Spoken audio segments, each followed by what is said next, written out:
Welcome back to JR's Brews Reviews. Hope you're doing well today.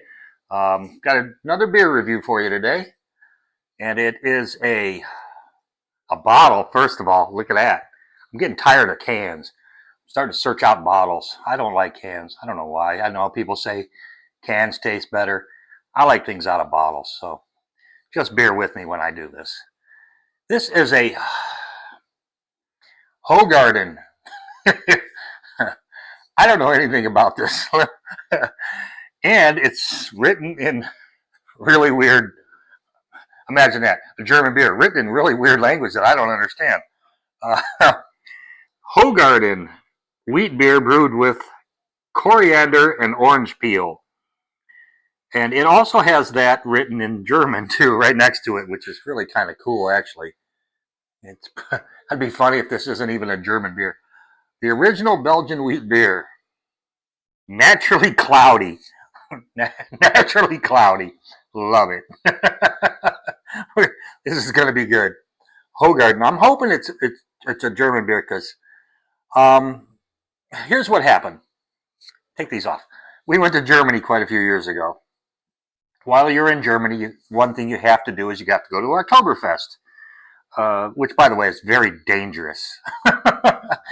Let's just say that's 2 days I'll never remember.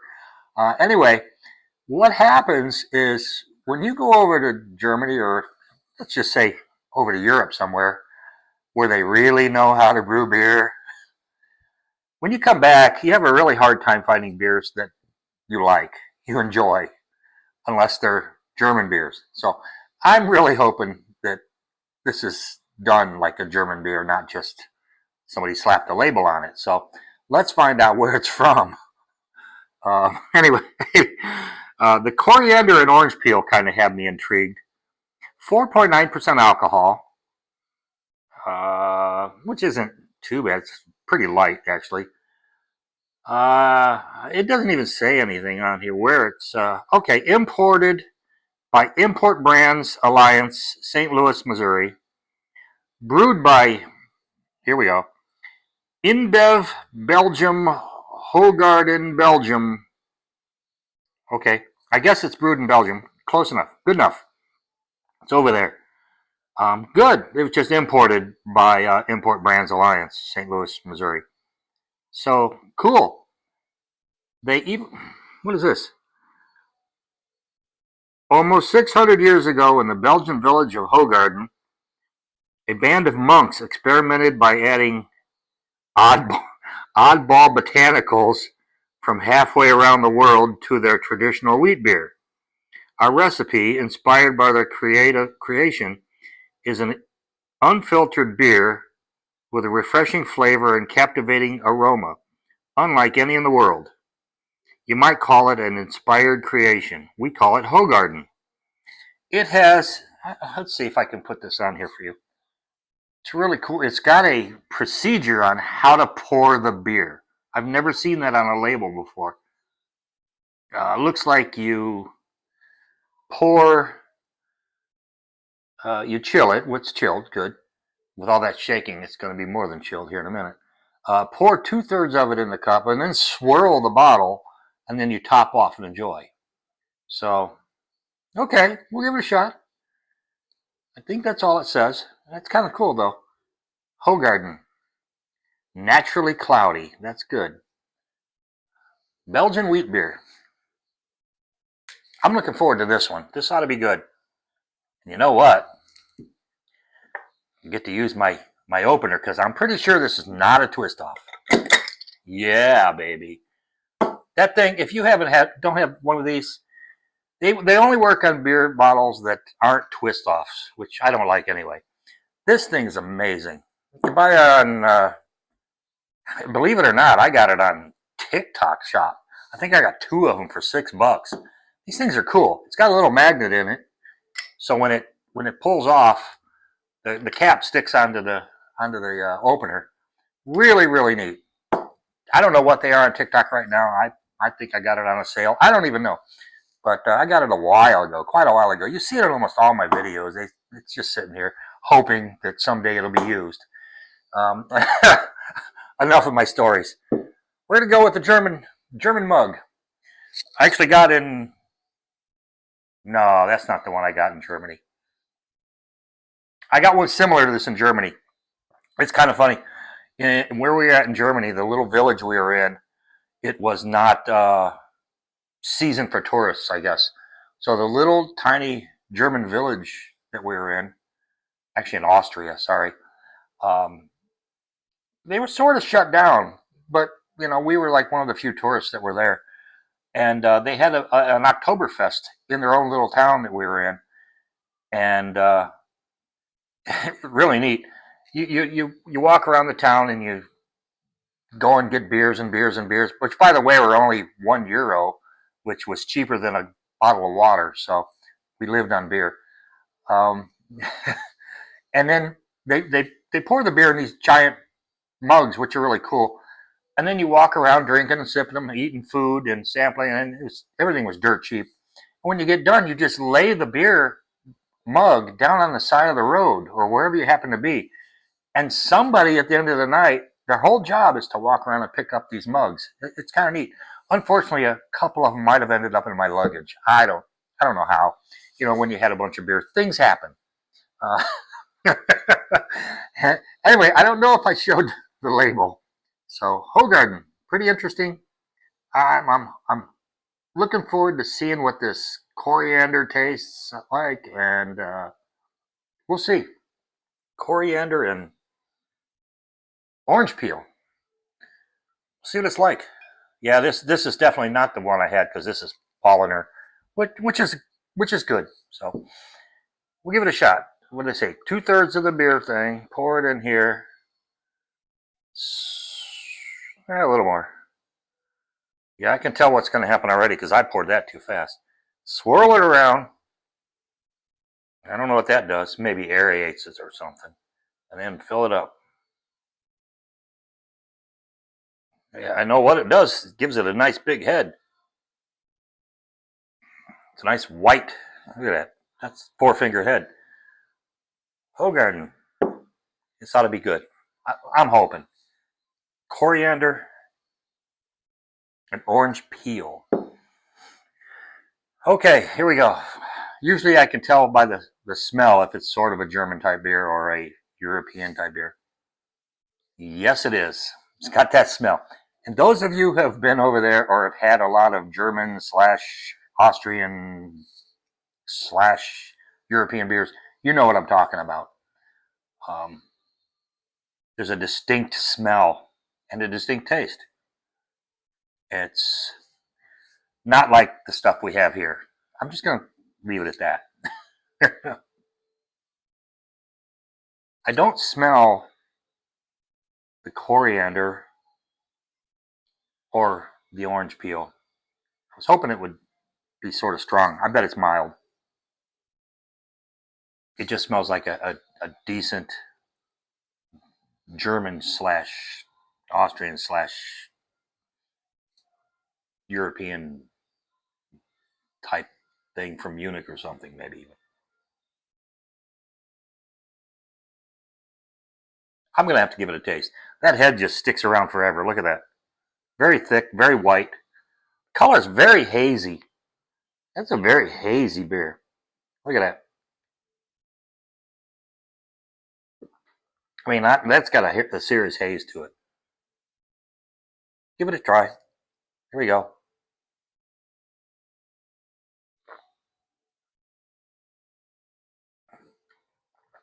Oh yeah, that's what I was looking for. That's good. Very smooth. What did I say this was? Oh, it's only 4.9%. Okay, there's a reason it's smooth. It doesn't have a lot of alcohol, which I was hoping it would be a little stronger. 4.9 is not too bad. I guess you could just drink more. Um,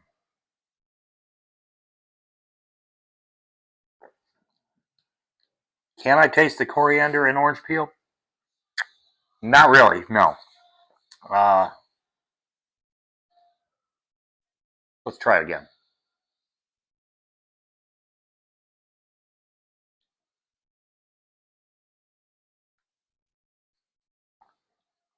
No, I don't. I don't taste any of the coriander. I don't taste any of the orange peel. I'm sure it's in there. It's probably not much, but here's what I would say: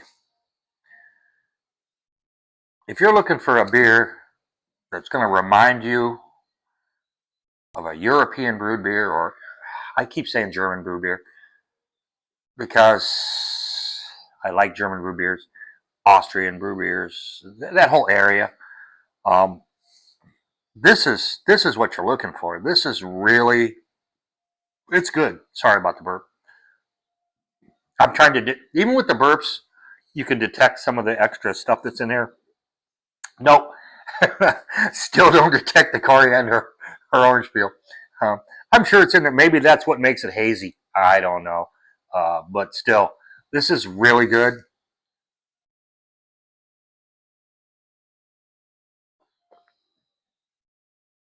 I'm trying not to guzzle it. I want to, but I'm trying not to, just so I can taste a little bit more. It's, I mean, a lot of beers, when you take a drink, you get the tastes of whatever the beer is made of, and then you get some back flavor after when you go to swallow it, and you get some aftertaste, I guess you could say. This is consistent the whole way. Um, it's good. Might be too strong for people who drink nothing but your standard mass-produced American beer. This might be a little hard for them to drink. But if you want to drink a good quality beer, get some of this. It's decent. You're going to like it. Let me know if you've had this before and what you thought of it. I think it's good. It reminds me of being back in Oktoberfest. Um, what little I can remember from Oktoberfest. Hold on, don't go nowhere. Be right back.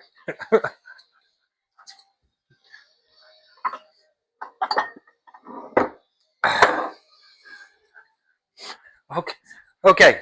Sorry, I'm still here. Uh, this American beer, German beer, big difference, huh? This is what you have in Oktoberfest. Now, drinking 3 or 4 of these is bad enough. Drink 6 or 8 or 10 of these. Um, okay, now you know why I don't remember a lot of Oktoberfest. This accidentally made it into my luggage. Yeah, I don't know how. You have to do that when you go to Oktoberfest. These are keepers. These are hard to drink unless you're in Oktoberfest. Hey, it's a long trip there. You got to do what they do. These people are tough. The kids there drink those things, so I can't let them show me up. Anyway, sorry, got off track.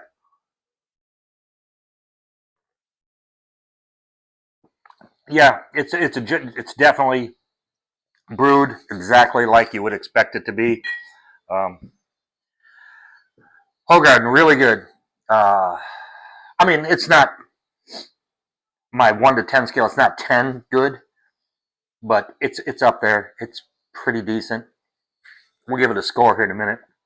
Uh, if you like my videos, hit that like button for me. Support my channel by hitting the like button. Subscribe if you're not a subscriber already. Every subscriber I get really helps. It helps YouTube promote my channel all over the place instead of just nowhere. And click that bell icon. The bell icon will notify you every time I release another video. 1 to 10 scale on this thing. Really good. It's all that I hoped for, other than I really kind of was hoping to taste some of that coriander and orange peel, because I think that would have made a really unusual Belgian Belgian type beer. Tastes just a little different than what I'm used to, but this is what I'm used to, so I'm okay with that. Uh, 1 to 10. What do you think? Have you tasted this? Let me know what you think on a 1 to 10. Anyway, my score. I know my score is skewed a lot compared to what other people think. Sometimes I'll give a score that people think I'm nuts, but it's my score, my taste buds. Sorry, it's what I like. Anyway, I'm going to give this. Uh, I very seldom go anywhere even near a 10. I very seldom go anywhere near a 9. Uh, uh, an 8 for me is very high. 8.3, 8.4. That's like crazy. Uh, I've had a couple that early on when I started my channels, and today, if I were to taste those same ones that I gave a very high score to, I may drop my score down a little bit because as you evolved and drink different types of beers, things change. I don't know. I'm sticking with all those scores though, and I'm going to give this. Oh, I'm going to give this an 8.9. Yeah, I like this a lot. I would drink more of these. Now, those of you who likes to guzzle beer after beer after beer, that's not me. First of all, unless I'm in Germany, uh, I like to drink beer for the taste. This isn't a beer that you're going to guzzle and drink. I mean, I can, but this isn't going to be a beer you're going to drink one after another, sit outside and drink 4, 5, or 6 of these. That's not what these are for. These are for tasting and for enjoying and for having with your food and things like that. And that's what beer's for. In our country, too much people tend to just freaking guzzle beer just so they can get drunk. Yeah, you should get over that by the time you're 17 years old and get on to just enjoying beer. That's what beer's meant for, just to enjoy. You don't have to get sloshed to enjoy beer, and that's where it should be. So when I give a score like that, it's a good beer. You don't want to guzzle them, especially this type. It's got a little bit to it, so it's almost like you can't just drink these one after another after another, which is good. It's very enjoyable though. That's it. That's my review for the day. Hope you enjoyed it. And like I said, hit the like button, subscribe, and click the bell icon for notifications. And just beer with me.